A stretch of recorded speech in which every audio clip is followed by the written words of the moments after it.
It's showtime.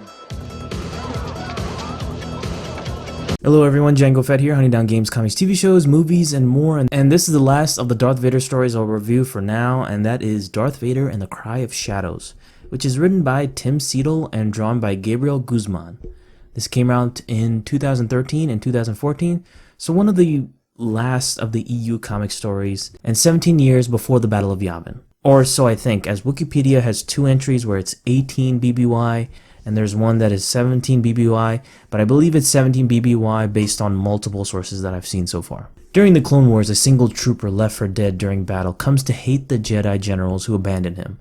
Years later, he lives on bitter and angry until learning tales of a great warrior.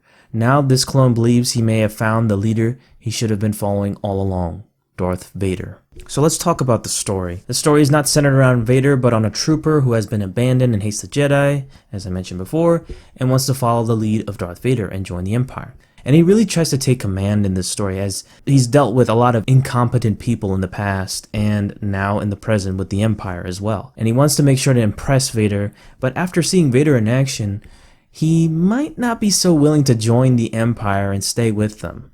I'll just leave it off at that. The artwork by Gabriel Guzman is unimpressive. It's better than Night Assassin, but that's not really saying much. Now, Gabriel Guzman also did the artwork for Dark Time's Fire Carrier story, but that was actually an interesting story, so artwork wasn't a problem for me when reading it. Now, my final opinion and my final rating. This is another Tim Seidel story. Yay!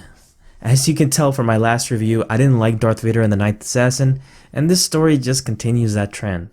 I just don't think Tim Seidel is a good writer and cut out to create any good Star Wars stories, and these Darth Vader stories prove it. I honestly never remembered reading this particular story before doing this review at any point. That's how forgettable the story is. Not only that, but the first part of the story was an absolute mess, shifting all over the place for the timeline of this trooper you don't really care about, from his past of being abandoned by everyone to being this mechanic, to his birth. It was just all over the place and messed up what could be a decent story. Then he mentions this Kadak guy who he has nightmares about for some reason and wants to follow Darth Vader, and once he enlists to be with the Empire, things get interesting, but by then it's kind of too late to save this story. So I'm giving Darth Vader and the Cry of Shadows a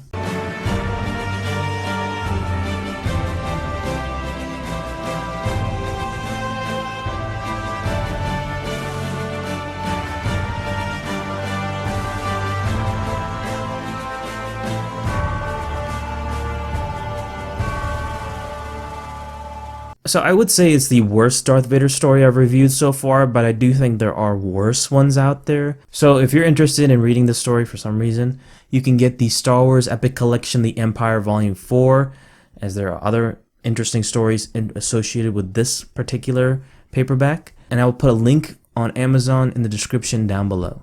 And before I get into the Empire series and get into 3 omnibus books reviews related to that, and which will take some time for each video, I will give an update video first of what you can expect in the future.